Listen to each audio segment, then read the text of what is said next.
Good evening. I would like to call to order the Guthrie Public Schools Board of Education regular monthly meeting for Monday, July 8th, 2019. Roll call, please. Salee. Here. Watts. Present. Pearson.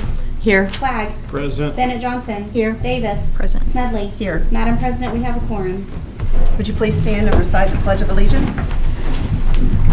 I pledge allegiance to the flag of the United States of America and to the republic for which it stands, one nation under God, indivisible, with liberty and justice for all. Before we begin our meeting, will you please join me in a moment of silence?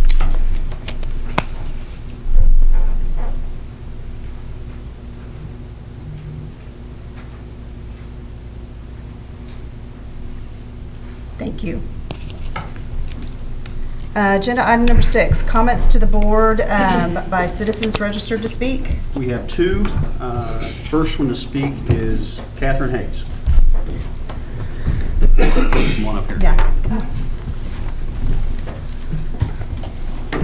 This is concerning, I'd like to speak about, I think it's P on the agenda, about the staggered times. At 11 o'clock last night, I posted a poll on the Guthrie Review page, which has about 6,000 members. And what I did is I just kind of wanted to get a feel on how other people felt about the staggered times. And it states Guthrie Public School Board meeting is Monday, July 8th at 7 p.m. The last item on the agenda is to, quote, discuss some possible action to modify start and ending times for the 2019 and 20 school year. It has been reported that if approved, there would be a staggered start time of 50 minutes. How do you feel about the changes? Do you support it? Vote here. And then I posted the full agenda for everyone to see. Right now, and I bet it's a small sampling, but right now there are 85 votes against the change. There are 31 votes undecided because they don't feel like they have enough information about what's going on. And right now there are 16 votes supporting the change. So I wanted to bring that to the board just so that you kind of have a feel of what the community is saying. Like I say, it is a small portion. I probably should have done it sooner. Thank you for your time. Thank you. Thank you. Thank you. Next is Donna Collins.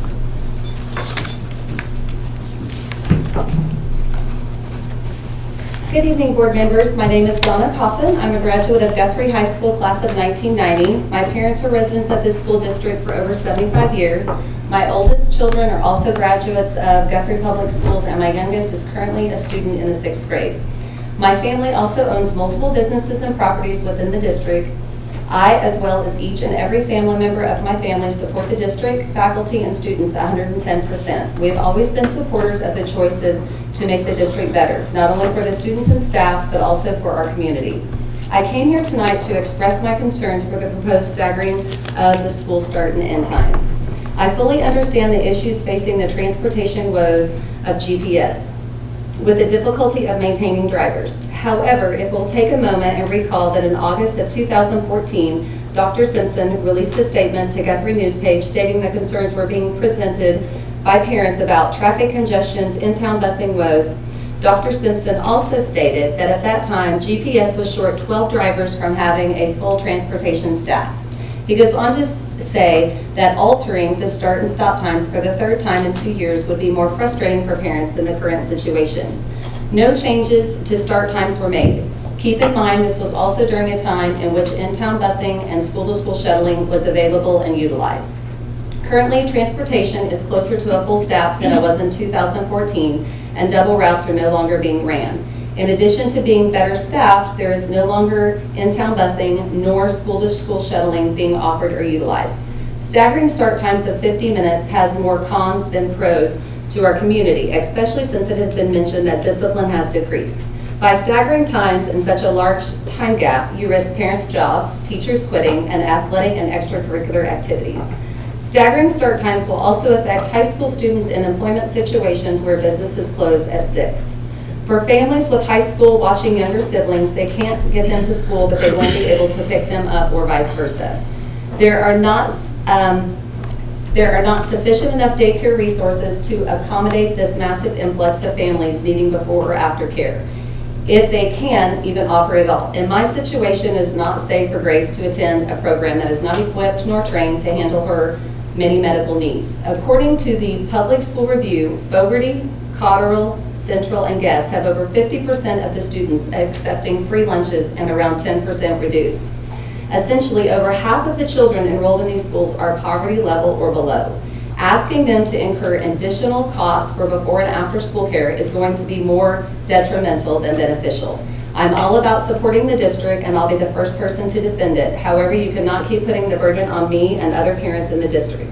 Proposing staggering start and end times of more than 15 minutes is not a viable option for families. I'm a single mom with a special need medically fragile child and the sole income for my household.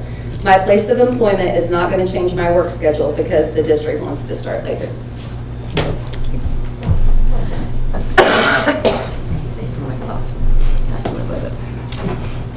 Thanks, Donna. Comments to the board by board members?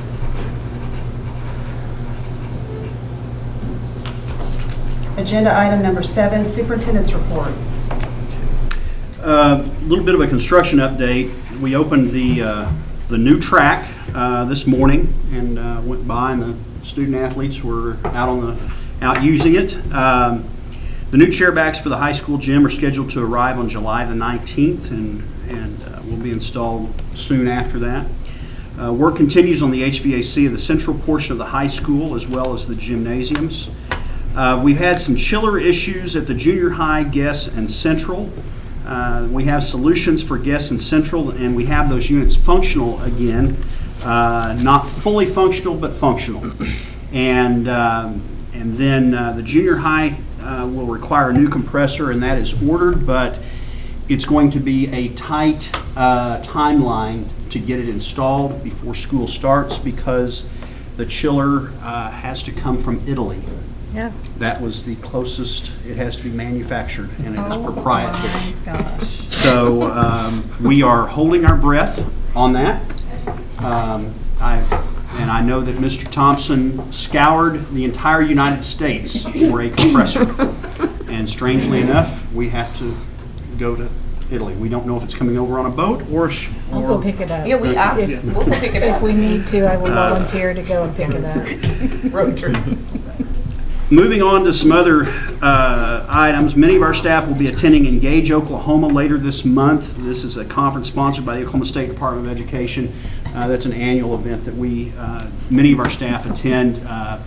Teachers, administrators, counselors, all go down there, and it's a one-day event. I believe it's the 25th.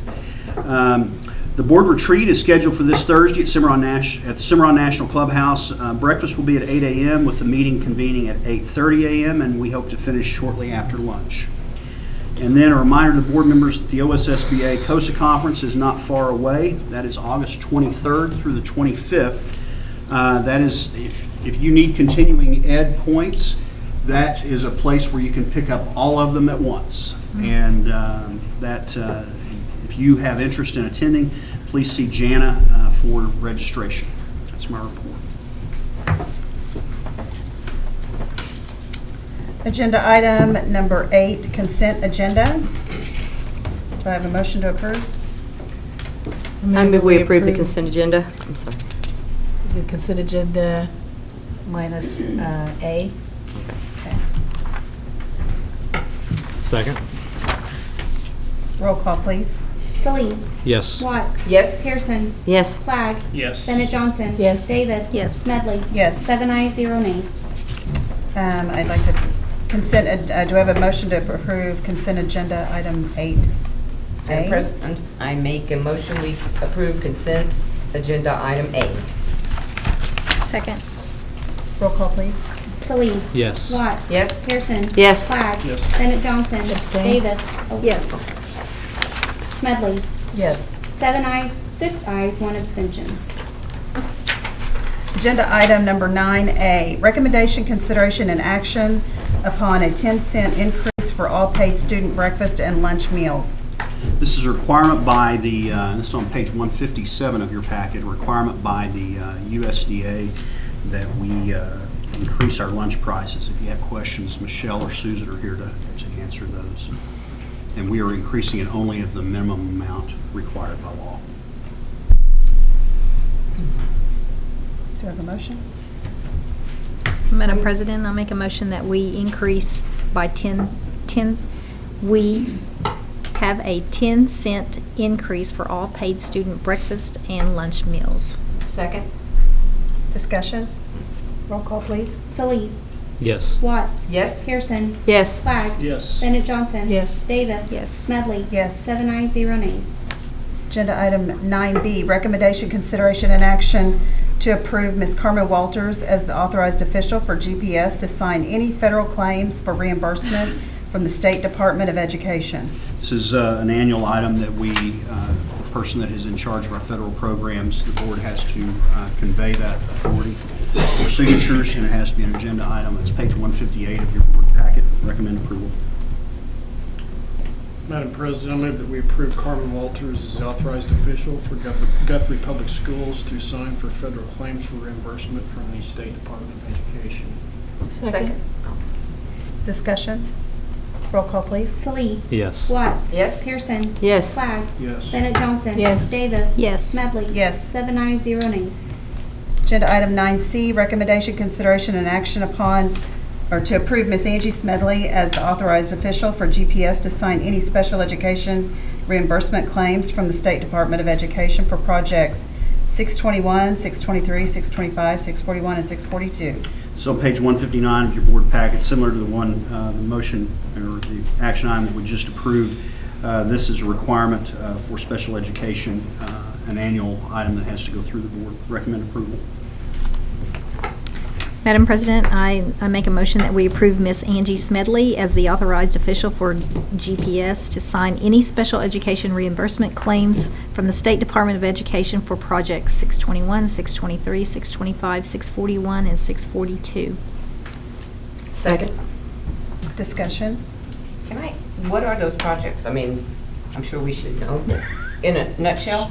Oh, It is our budget codes for our regular special ed budget that we pay our paras out of, early childhood, our private school account. okay. Thank you. Any other discussion? Roll call, please. Salih. Yes. Watts. Yes? Pearson. Yes. Flagg. Yes. Bennett Johnson. Yes. Davis. Yes. Smedley. Yes. 7 ayes, 0 nays. Agenda item 9D, recommendation, consideration, and action upon application for conducting cooperative activities programs with St. Mary's Catholic School of Guthrie for 2019-2020. It's on page 160 of your board packet. This is something that we've done for 5 years. This will be the 6th year that we do this, and it's worked out well for our school, and we recommend approval of this again. Madam President, I make a motion, we approve the application for conducting cooperative activity programs with St. Mary's Catholic Schools of Guthrie for 2019-2020. Second. Discussion? Roll call, please. Salih. Yes. Watts. Yes? Pearson. Yes. Flagg. Yes. Bennett Johnson. Yes. Davis. Yes. Smedley. Yes. 7 ayes, 0 nays. Agenda item 9E, recommendation, consideration, and action upon activity fund handbook for 2019-2020. The red line master is on pages 161 through 197 of your packet. And if I remember right, because all of these have kind of run together with me, but I believe most of the changes here were in some things about the accounts. Michelle, is there anything else of material change? We're just adding project codes for new accounts such as the high school speech and STEM club. They need new account numbers. And the raffle. Madam President, I make a motion, we approve the activity fund handbook for 2019-2020. Second. Discussion? Roll call, please. Salih. Yes. Watts. Yes. Pearson. Yes. Flagg. Yes. Bennett Johnson. Yes. Davis. Yes. Smedley. Yes. 7 ayes, 0 nays. Agenda item 9F, recommendation, consideration, and action upon Guthrie Upper Elementary Student Handbook for 2019-2020. It's on pages 198 through 226 of your packet, and Ms. Walters, I believe there are, besides the red line master items that we have in here, I think we had a couple other changes that we wanted to make that we found after posting of the packet. I'd like to first bring to your attention, if you can turn to 208 on your packet. Underneath where you see first, second, and third offense, the paragraph reads, basically, if I'm looking at the second sentence, it says the administrator instead of the administrator will take disciplinary action. So that will be corrected on the final one. So I wanted to point that out to you. And then if you'll please turn to page 211. On number 4, looking at the dress code, there was some concern maybe that the reading of it to make it a little clearer, and so what was wanting to be added into that is number 4 to read, under no circumstances a student to wear clothing that is, instead of just saying frayed, that is purposely frayed, so that it will match underneath on the examples where it says the jeans, shorts, or other purposely frayed. That way there's kind of makes both sentence comes together, so I will be adding that word for the purposely before frayed.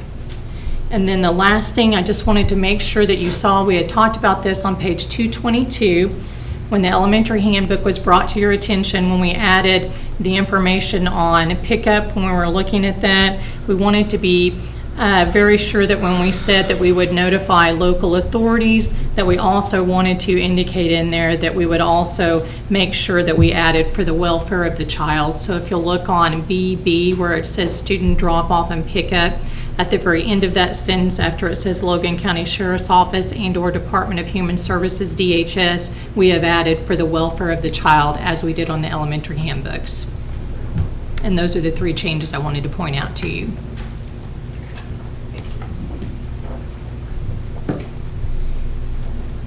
Madam President, I recommend we approve the Guthrie Upper Elementary Student Handbook for 2019-2020 with the additional changes as outlined by Ms. Carmen Walters. Second. Discussion. Roll call, please. Salee. Yes. Watts. Yes. Pearson. Yes. Flagg. Yes. Bennett Johnson. Yes. Davis. Yes. Smedley. Yes. 7 ayes, 0 nays. Agenda item 9G, recommendation, consideration, and action upon junior high school student handbook for 2019-2020. Pages 227 through 262 of your packet. And Mr. Ogle and Mr. Rainwater are both here if you have questions about any of the changes.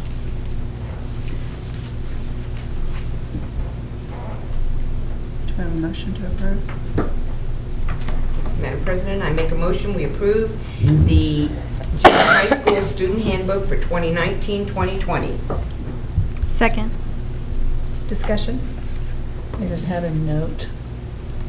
If the list of the Board of Education was supposed to be alphabetical, Janae Pearson will come before. Yeah, they're messed up on all of them. I saw the same thing. Yeah, but you're right. That one looks alphabetical and they messed it up. But We Well, that's might, why I wasn't they're sure not if- consistent on any of them. I agree. we might reorder all of those before printing. We don't really print anymore, we put online. With the board's discretion, I think we could reorder all of that and make it alphabetical other than the board president and vice president. I noticed that this morning. Yeah. Too. Okay. They're not all the way across. Roll call, please. Salee. Yes. Watts. Yes. Pearson. Yes. Flagg. Yes. Bennett Johnson. Yes. Davis. Yes. Smedley. Yes. 7 ayes, 0 nays. Agenda item 9H, recommendation, consideration, and action upon favor alternative school student handbook for 2019-2020. Page 263 through 296, Mr. Ogle is here, and along with Mr. LeGrand, if we have questions about the favor handbook.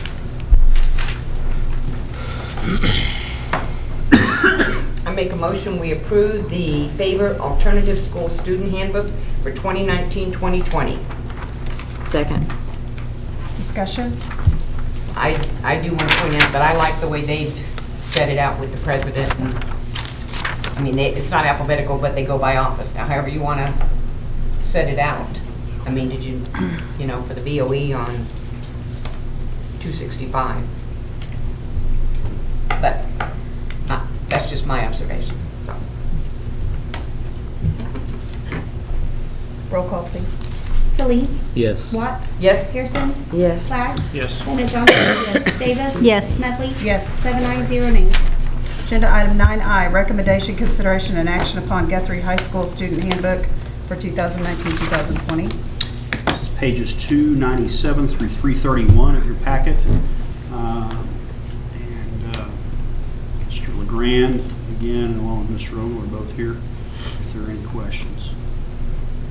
Before you get into discussions, I know we have some. On page 301, it shows the 315 on end time. Mr. LeGrand and I caught that, and so that was the end time of this year because of the adding the 5 extra minutes before and after. So that was a change that was not caught on page 301, and so start time would be 8:10 to 3:10.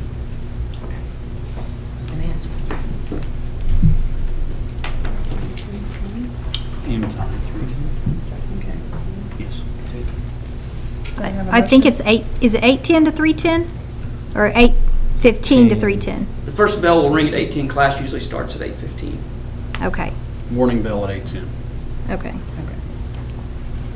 I have a question on page 321 of the handbook, or of our packet. It's page 25 of the handbook. It's under the valedictorian and ranking class. It says, beginning with the class of 2023, candidates for valedictorian may not have a grade below a B on their transcript. I guess I've always viewed valedictorians as straight A's. And I know there's been some valedictorians in the past that they've walked as valedictorians with C's on their transcript. So I just didn't know how the board really felt about that, or if there was any feeling towards that.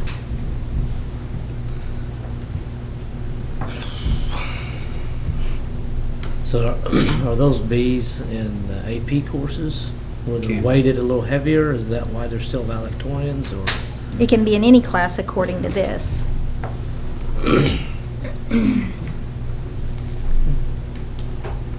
So they could potentially have a B, and then if in an AP class, if they had an A, it's weighted such that they could still end up with a 4.0. Is that what happens?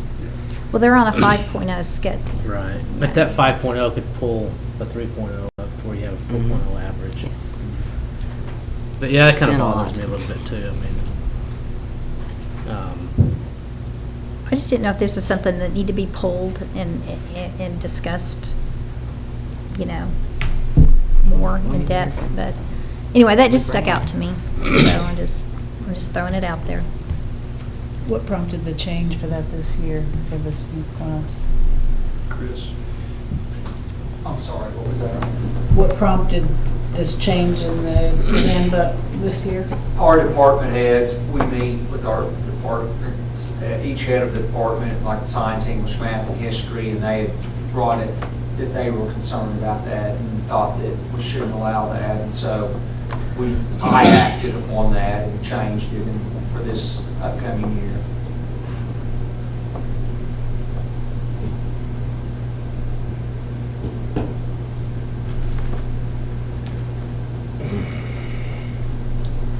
So hypothetically, if we were to change that to say nothing less than an A, would that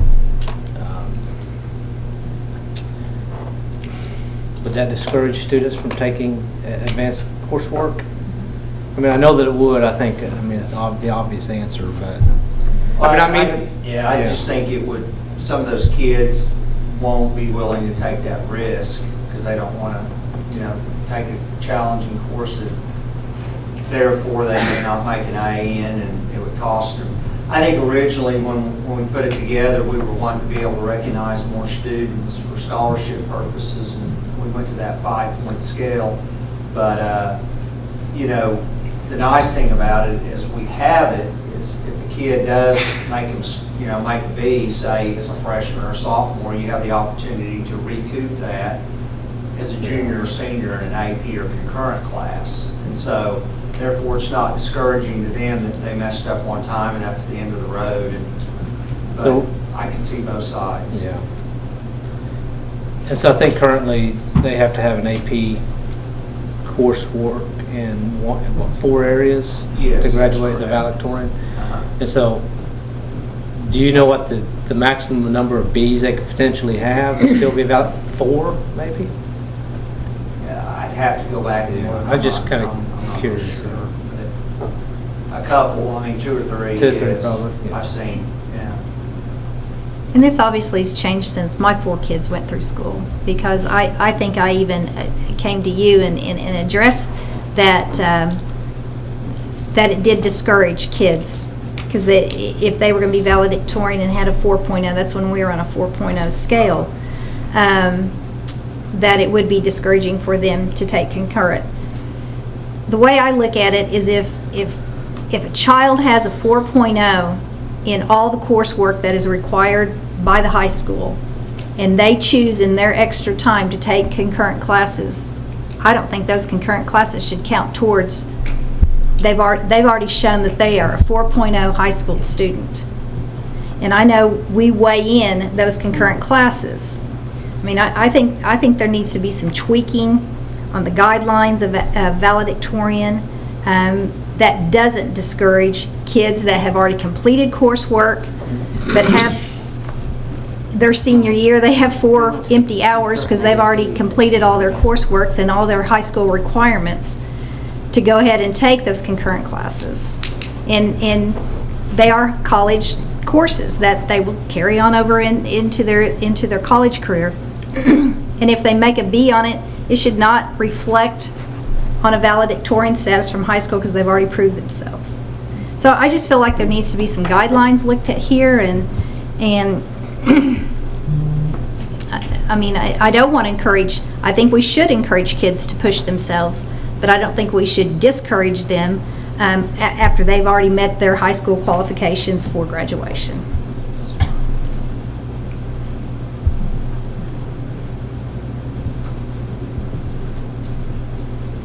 Yeah, I'll be honest, I probably should have known this, but I'm surprised that we could have valedictorians with Cs on their transcripts. I think a B's pretty generous. I think even there should be a limit. I would say that's probably an unintended consequence of weighting the grades on the AP. And we weighted the grades on the AP and the concurrent enrollment to encourage participation there. That was when we did that, that was the focus and the goal was to increase those numbers and take away the barrier of the fear of trying it.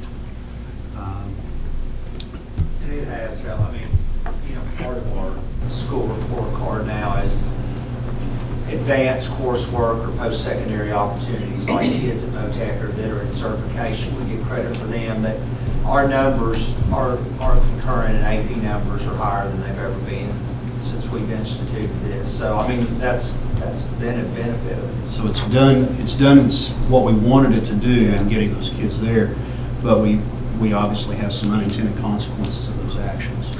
But it sounds like,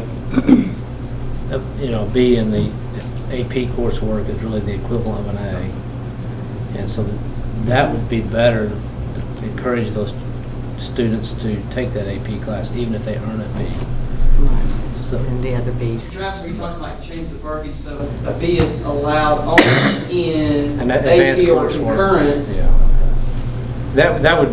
Yeah. That would seem preferable to. But is a B and a concurrent really a C bumped up to a B? No, it would be a B. You'd have to have a B in there. You would get grade points for an A, but if you had a C, you'd get grade points for a B, but it wouldn't be a B on your transcript Okay. because it's weighted. That's why we do the weighted grades like that. I've just from my own experience, from my own children, we had clearly completed all the math that was required. But then I had 2 of my children take calculus, which, is not fun, but they took it. And so, and they had to work hard to maintain that 4.0. And so my point is, if they've met all their math qualifications but still want to take that upper level class, that really shouldn't weigh in, because they've already proved themselves as a 4.0 straight A student and as valedictorian. So I guess that's where I'm coming from, but that's on a 4.0 schedule or scale. It's not a 5.0. So Well, it's still a That's 4.0, but different. it's weighted. You get more grade points with the APs. with the APs. Yeah, and so it's still a 4.0 scale. Okay. Yeah, So- I'd hate to take those advanced courseworks out of the calculation. Right. I'd rather add requirements that they take, valedictorians take more advanced coursework, and that all that be, weighted or added into the transcripts. Of course, at the same time, I agree with both of the things y'all are saying. I look at this 8th grade course, so you take your AP course type thing in the 8th grade, your algebra or whatever it is, and you make a B, you're gone for the rest of school. I mean, there's no hope for you. And you did that in the 8th grade, which technically, that's a tough call too. What courses in 8th grade are considered high school credit? Algebra 2 and Just algebra and keyboarding, but we don't do keyboarding. So algebra. just algebra 2? You have to retake it again. Just as a- algebra. Just as a algebra freshman, 1. If you made a B, just to, Okay. that's a tough call I just saw on there too. I think there should be further discussion. Can we put this on our retreat? Just to understand it better? Or is it too late? It's not too late. I'm worried that we're not going to have time.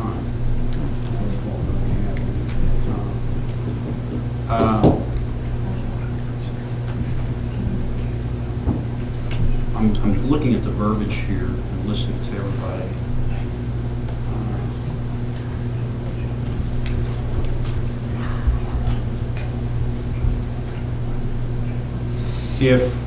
If we did this, beginning with the class of 2023, candidates for valedictorian may not have a grade below a B in an AP or concurrent enrollment course, or an A in other coursework on their transcript.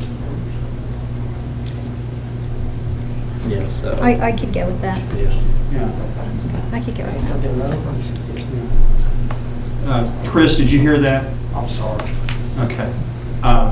Beginning with the class of 2023, candidates for valedictorian may not have a grade below a B in AP coursework or below an A in regular coursework on their transcript. AP and concurrent. AP and concurrent. Yeah. I think that's great. Okay. I like that. Because I think that gets what the board's looking for and gives and takes care of the unintended consequences that we've seen with that. Okay, or below, or an A, or below an A and everything else? Irregular coursework. Okay, Yeah. gotcha, Yeah. okay. You get all that? That's why you got a recording. Okay. Okay, so do we have a motion with the Do- changes? Do we have anything else on that, in that handbook? Madam President, I make a motion, we approve the Guthrie High School Student Handbook for 2019-2020 with the correction under valedictorian stating, beginning with the class of 2023, candidates for valedictorian may not have a grade below a B in concurrent Or AP. or AP classwork, or below an A in regular classwork, coursework. And beginning with 2023? Yeah, beginning with She 2023. got that. And Yeah. the end time change. What? Oh, and the end time change, yeah. Oh. And the end time change of 3:10. And the end time change of 3:10. It should be 3:10 instead of 3:15. Correct. Thank you. Second. Discussion? Roll call, please. Salee. Yes. Watts. Yes. Pearson. Yes. Flagg. Yes. Bennett Johnson. Yes. Davis. Yes. Smedley. Yes. 7 ayes, 0 nays. Agenda item 9K, recommendation, consideration, and action upon memorandum of understanding between Meridian Technology Center and Guthrie Public Schools for... Jay. Go to Jay. Oh, I'm The sorry. course I wrote book. oh, I'm sorry. I did the wrong one. Agenda item 9J, recommendation, consideration, and action upon Guthrie High School course description handbook. Is there anything in the course handbook that needs to be changed to reflect the motion we just made? Yes. Okay. Yeah. Okay. Okay. So we can table that, Chris, and make those changes? We can table that and bring that back in August. Okay. If there's changes to be made. It's not a problem to wait till August. Is that Can we make a problem? vote? Yeah. Can we approve it pursuant to aligning it with changes in the previous motion that passed? I think so. I think. That sounds good. Because, Okay. yeah. Just to align the changes. Yeah. So, Madam President, I make a motion to approve the Guthrie High School Course Description Handbook for 2019 to 2020 pursuant to changes or to align changes with the motion made in agenda item 9I. Second. And what I would say Regarding ballot. as a reminder is that these changes don't go into effect till 2023, so the course handbook, Okay. it's not as It may not. critical Okay. that it Yeah. that it be that Gotcha. way here, but we got to make sure we don't forget in 2023. So we probably need to footnote that somehow. Okay. Second. Discussion? Roll call, please. Salee. Yes. Watts. Yes. Pearson. Yes. Clyde. Yes. Bennett Johnson. Yes. Davis. Yes. Smedley. Yes. 7 ayes, 0 nays. Okay, agenda item 9K, recommendation, consideration, and action upon memorandum of understanding between Meridian Technology Center and Guthrie Public Schools for supplemental funding for Guthrie Middle School Gateway to Technology programs for 8th grade students for 2019-2020. It's an annual item that we bring to you for approval with our Gateway program at the junior high, pages 376 and 377 in your packet.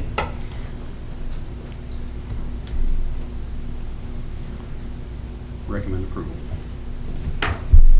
Madam President, I make a motion that we accept the memorandum of understanding between Meridian Technology Center and Guthrie Public Schools for supplemental funding for the Guthrie Middle School Gateway to Technology program for 8th grade students for 2019-2020.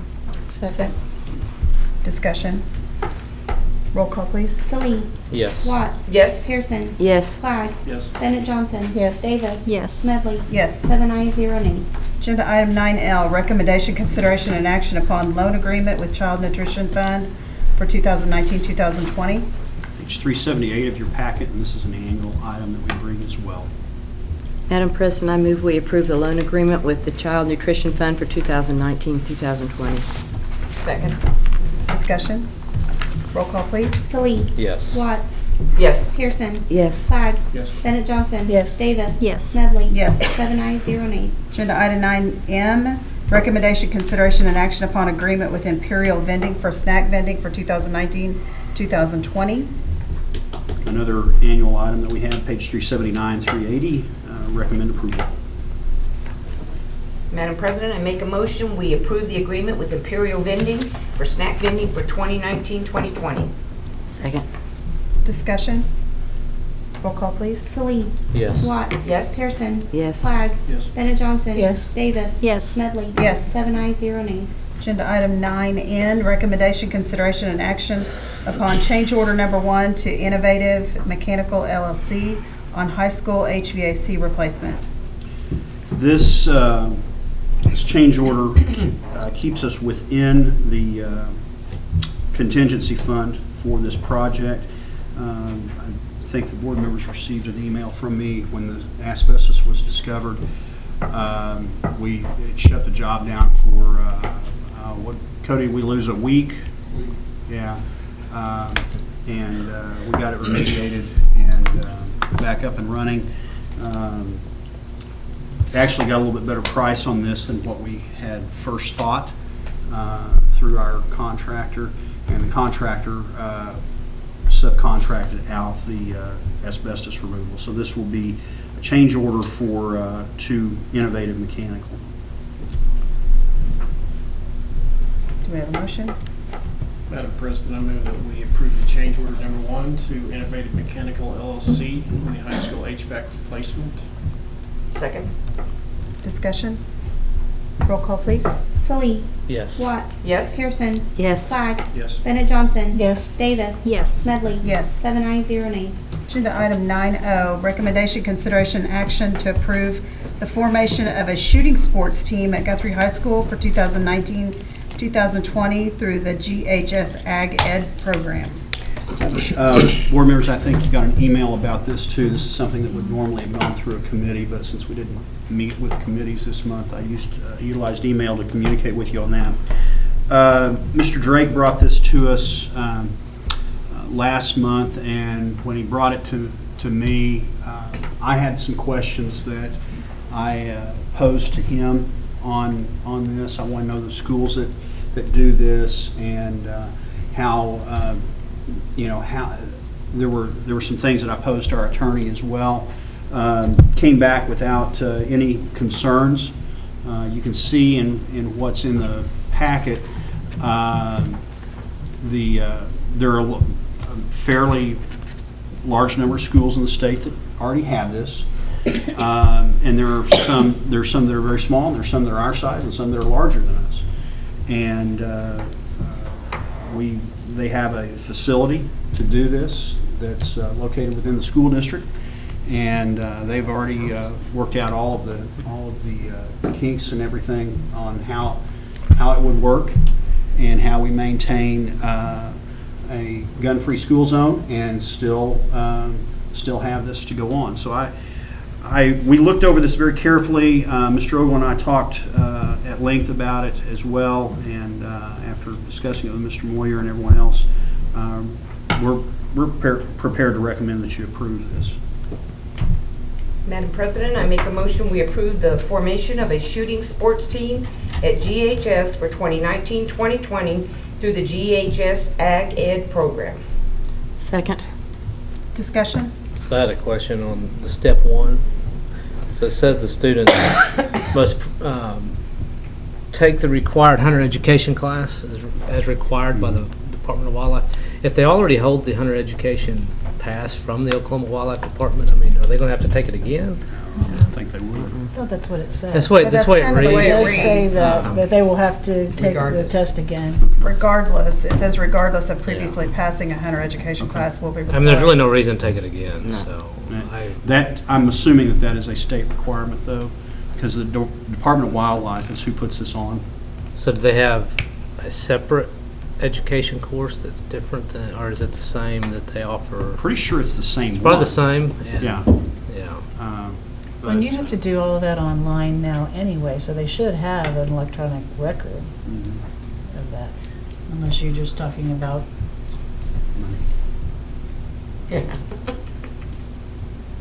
Possibly. So this, you're saying that language came from the Department of Wildlife, or is this from Yes. our attorney? No, our attorney didn't contribute anything to what you have printed there. So this. That's part of the Department of Wildlife. Okay. So that's, yeah, okay. Well, as you say that, but step 4, owner Silverleaf, so I think this is probably a document that Clay Drake came up with. Yeah, it is. But So I don't think it's cut and paste from the Wildlife Department. No, but I think if he put it in there, we would have to ask Mr. Drake, but So how would our students enroll in this? I mean, is like do they have to be part of the FFA or be enrolled in like a classroom out or class period during the day? it will or be is after school. After school, so. Yes. It will not be during the school So, day. yeah, so if they don't participate in any other FFA activities or programs or coursework, they can still participate in this? Yes. Okay. Is that, you're saying? I would ask that question because I think, because I know, like my kids, in order to show, they had to be in FFA. Yeah. They had to have the class in FFA in order to go to the shows and show. So, and I know there's FFA competitions. So Now, I know there's other competitions, so it would probably limit what competitions he or she could go to if they're not enrolled in FFA. And I guess the reason I say that I was under the impression, and I didn't ask that specific question to Mr. Drake, but what I did ask was, this is an extracurricular activity. It's not necessarily tied to FFA, but the FFA instructor is going to lead it. And I asked, what, is this under the athletics and activities in some school districts? Because not necessarily in Oklahoma, but I do know from some conferences I've attended that some of this competition in other states is administered by the activities director, not necessarily not through the ag department. And so, I mean, I think he mentioned that they sell, their sausage or their whatever, their meat, the company they sell the meat with, which when you're in FFA, you do that fundraiser, and that will allow them to compete at that competition. So I guess you might be limited of where you can compete if you're not in FFA. Right. Does that make sense? Yeah, I mean, if it's extracurricular, it's outside this normal classroom day, I think it ought to be available to any student. But I mean, maybe they pay their FFA dues. Sorry, I jumped in front of you. Go ahead. The last paragraph in the email, the letter says that they would like to ask the superintendent and the Board of Education to consider us implementing shooting sports into the Guthrie FFA curriculum and permitting students to represent Guthrie Public Schools at statewide competitions. So there it is. It's going to be tied Yeah. together. So it's tied in with the curriculum. too long ago. Yep. I mean, there's good scholarships that is provided through those. Travis, I think it's another opportunity that they're trying to open the door to encourage more kids to somehow not just be involved in the shooting program, but to interface with what else FFA has to offer. Right.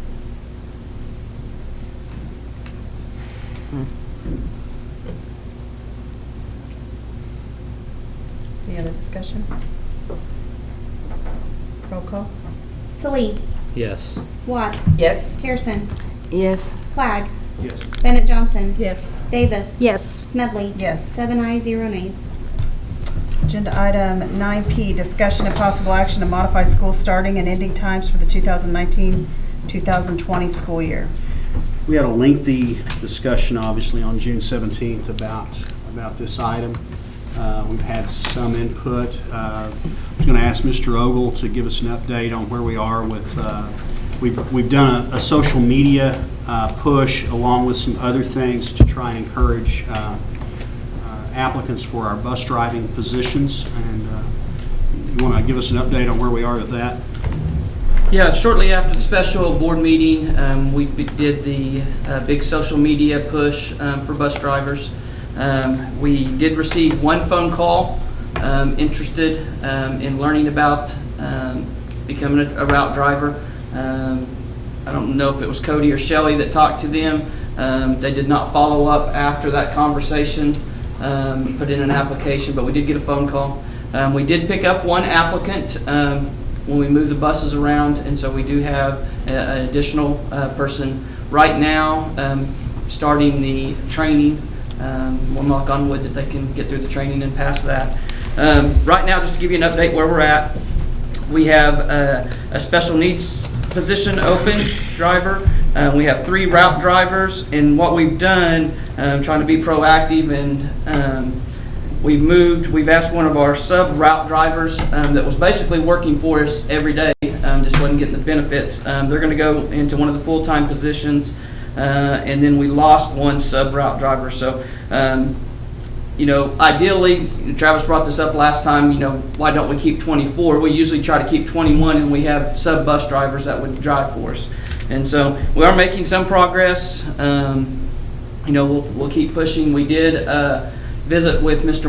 Moyer, our school attorney, about paying for an employee just to pay for a route instead of by the hour, and we're given permission to do that. That's our next avenue, would be able to push out to staff and say, we have 2 AMs or 2 PMs, this is what the salary would be, $35 a route, so we can see what we can get there. Right now, Cody and them have been looking at different ways. If we had to start school now, we would be 3 drivers short that we would still be using our mechanics for. It's doable. We can do that. It gives us no subs right now because we lost those 2. And so if everybody shows up and does what they're supposed to do, we're fine with using those mechanics. But we're hoping that we'll get a few more applicants in.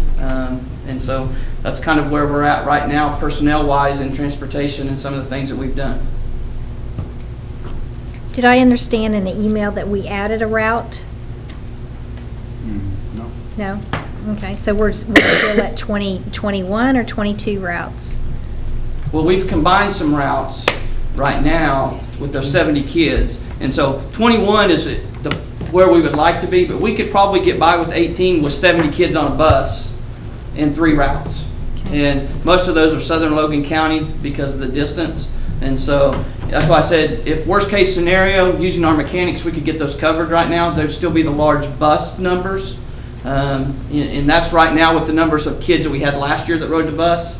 And so not knowing what would happen at centralized enrollment. But we're trying to look at different options of ways that we'd be able to fill those routes and try to get those down, because that's not ideal to have 70 kids on a bus. But we know there is an option of doing that. And so we're looking at those options. Cody? We'll make the adjustments with the hand we've been dealt. You say 22, but what you don't understand is that we shut down bus 14, so we do have 21 routes. I wanted you to know that. And we shut down 14 because of a lack of driver? Yeah, 14 left in, I don't know, October, November, so we shut that down, and we added, it's just a number to a bus. We added bus 22 back onto that list. That's why if you see 22 routes, it looks like 22, but 14 is not active. So we have 21 Active driver routes. positions available. Okay. These 70 kids on a bus, where are they going? I understand they're all in South County, but are they? They're coming back into town to be dropped off. And so they're not going to Charter Oak necessarily. We have one that we did combine that goes to Charter Oak. That's one of our 70. But the rest of those are coming back into town and have to be dropped off at all. Well, would be guessing up. Guessing up. Yes, junior high and high school. No, guess. But you talked about, Mr. Moyer has okayed it that we could do the employee if they wish to take extra time to drive it. Do we have a lot of employees that have CDL licenses? Yeah, well, we have, I think, 55 staff that have a CDL, that was correct today, that we do physicals on.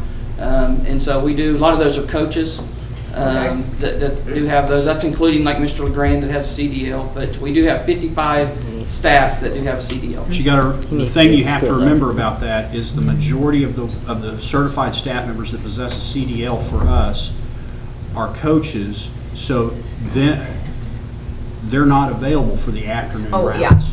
They are for the morning routes if they want to, but they're not. No, I know, I understand. I didn't realize we had that many employees that had CDLs. So what does that program look like? I mean, would you, if you had somebody sign up, a staff member sign up to drive, would you require they give a 6-month commitment or a semester commitment? That's the issue that I would see is they do that. That makes for a long day. I mean, I would see most of those that were non-coaching would want to do it after school because they don't have to get up as early.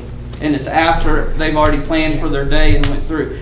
You know, the AM, some of those people get out there and start their bus at 5:30, 5:45 in the morning. They get back, they're rolling right into class, not much playing time, and they're going. And so I think that we'd be able to fill the PM pretty easy. I wouldn't want somebody doing AM and PM, that's too long a day. Yeah. And so you may have some people that are just early risers, want to get up and do the AM. And so, you know, my suggestion would be, let's throw it out there and see if we can get 2 or 3 AM, 2 or 3 PM, but how do we hold them accountable? If they drove it for a week and say, this is not for me. I don't think we could force them to commit to a certain amount of time because that is outside the scope of their contract. Yeah. And it's, when I talked to our attorney, the thing that I equated it to was somebody that, a classroom teacher that chooses to take gate at a ball game or something like that. That has to be voluntary. And we can't require a commitment if they choose not to do it. No, yeah, I agree with that. I'm saying other than some sort of verbal, hey, I mean, could you commit? I mean, if something comes up and they can't do it, then that's understandable, but you don't want people calling it in daily. Yeah, I can drive it today. No, I don't want to tomorrow, you know. Doug, how quickly will you make this available to the teachers, the option of being able to drive, so we kind of have an idea of where we're headed? As soon as you 7 and Dr. Simpson tell me I can post it. Not email it out and just see what we get.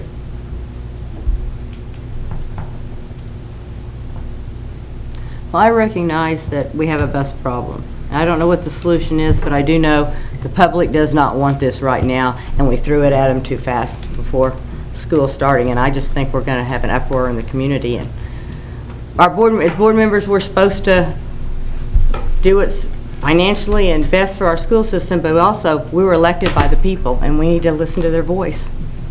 You notice I haven't given you a recommendation. Well, I just gave mine. Here's my thoughts on this.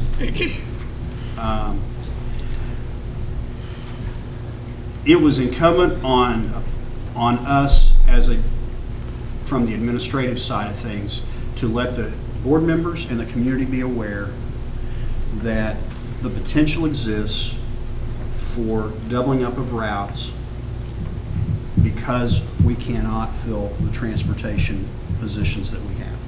We are going to look at some other things to help attract that. But if we didn't inform you of that, we would be derelict in our duties as well, and the community. I think that what I said the last board meeting, I still stand by. At some point, I don't think this district is going to have a choice because of how we are growing, but it may not be the best time right now. But I also, we worked feverishly to try and reduce that window of 50 minutes to make that more workable. There are some realities to our geography and how we are growing that confound that and make it more difficult. And if the board chooses to take no action tonight, we will stay with the start times that we've approved in the handbooks, with the caveat that if we cannot fill our bus driving positions, then we will be doing what we did back in 2014 of holding some routes which will affect the supervision of students in the buildings until those routes can be done, and it will affect when the kids get home. But here's what frustrates me. I mean, so I understand the difficulty staffing these bus drivers. I mean, it's been a problem since I've been on the board. And it's always come down to money, being competitive. And first I'd like to say, this discussion started a year ago. I want to remind everybody that at our last board retreat, this was something that the board agreed to let Mike and the staff look at. So this is something we wanted to consider. But I guess what frustrates me is I'm convinced that the cost of this would be much greater, running 2 routes. It's twice the maintenance. It accelerates the depreciation on the buses. That's a real cost. And I bet increasing bus driver wages would be a cheaper alternative, period. And for some reason, there's just a real reluctance, and I understand the complexities of that, but if we paid a prevailing market wage for CDL drivers, I don't believe we'd have a shortage. So maybe that's where we're going eventually, but I still think paying a competitive wage would probably be cheaper than running 2 routes. Anyway, I appreciate the work you've done. I know you put a lot of effort, the administration put a lot of effort into this, and it is something that the Board of Education agreed that we should look at a year ago, and so I appreciate, like I said, the effort that's been put into this. And I feel the stagger time of the window, and I know you've tried to call it down as best you can, but I think the 55-minute stagger time is just, I mean, I know it's a headache any way you look at it, but I just think that's a great amount of time to stagger. I mean, I don't know, I don't have an answer, but I just don't think at this time, myself, that there's enough information out there that says we need to go to staggered times, enough to sway me. But in that respect too, I wonder if we need to settle it to just say that for the 1920 school year, we will not be going to it. I mean, do we need to make an action tonight? So that I think we should. I we mean, can, we, you know, we so have- the community can know Where that we- they don't yeah. have to worry about that this year. I think if you take no action, it's settled. It's settled that we That won't. for this year, we're not, because we've We're already not gonna approved do the it. handbooks with the times that we've got.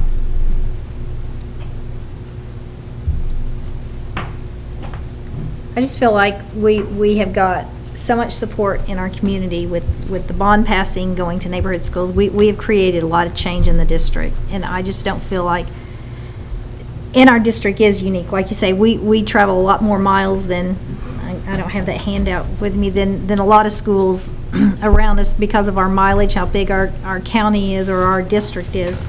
I don't know if we can ever go to double routes in the morning. I mean, it's just not feasible as a parent, teachers, to have a 50-minute staggered time. I mean, I think our solution is we've got to find more bus drivers and create more routes. If we want to do a 15-minute stagger to eliminate some traffic in town, I mean, we can do that, but it's still going to require more bus drivers. I just don't think we'll ever get to that 50-minute stagger time. And this has been a discussion that has popped up in early May and has created a lot of phone calls and concern. And I feel like we just need to make it clear to our community where we stand rather than not taking action on it. I mean, I feel like we need to take an action. Well, and with that, Madam President, I make a motion that we do not modify school starting and ending times for the 2019-2020 school year. Second? Any further discussion? Roll call, please. Salee. Yes. Watts. Yes. Pearson. Yes. Flagg. Yes. Bennett Johnson. Yes. Davis. Yes. Smedley. Yes. 7 ayes, 0 nays. Agenda item number 10, proposed executive session for the purpose of discussing employment personnel, FMLA requests, resignation, separation from employment, and transfer of position requests, all as set out on the personnel reports. Employment of temporary contract teachers is listed for 2019-2020, and teacher negotiations for 2019-2020. Disclosure of which information would violate the confidentiality requirements of state and/or federal law, all pursuant to 25 Oklahoma statute, section 307B 1, 2, and 7. Madam President, I move we go into executive session. Second. Roll call, please. Salee. Yes. Watts. Yes. Pearson. Yes. Flagg. Yes. Bennett Johnson. Yes. Davis. Yes. Smedley. Yes. 7 ayes, 0 nays.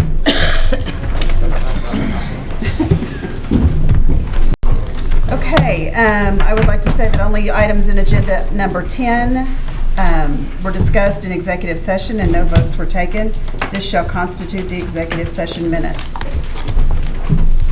Agenda item number 11, vote on action as set out on the personnel reports. I move we approve the action set out on the personnel reports. Second? Roll call, please. Salee. Yes. Watts. Yes. Pearson. Yes. Flagg. Yes. Bennett Johnson. Yes. Davis. Yes. Smedley. Yes. 7 ayes, 0 nays. Agenda item 12, action upon recommendation to rehire temporary contract teachers as listed for the first semester of 2019-2020. I move we rehire the temporary contract teachers as listed for the first semester of 2019-2020. Second. Roll call, please. Salee.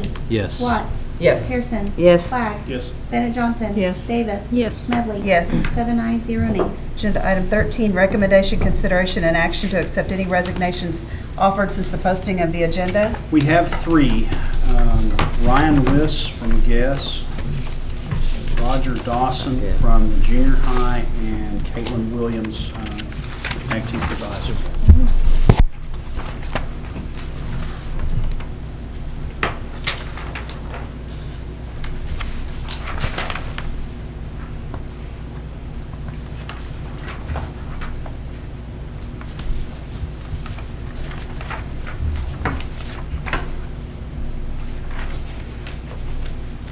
Do I have a motion? President, I move that we accept the resignations offered since the posting of the agenda. Second. Roll call, please. Salee. Yes. Watts. Yes. Pearson. Yes. Flagg. Yes. Bennett Johnson. Yes. Davis. Yes. Smedley. Yes. 7 ayes, 0 nays. Agenda item 14, discussion and possible action on new business not known about or could not have been reasonably foreseen at the time of the agenda posting. We have none. Agenda item 15, do I have a motion to adjourn? Madam President, I move we adjourn. Second. Roll call, please. Salee. Yes. Watts. Yes. Pearson. Yes. Flagg. Yes. Bennett Johnson. Yes. Davis. Yes. Smedley. Yes. 7 ayes, 0 nays. I can't talk to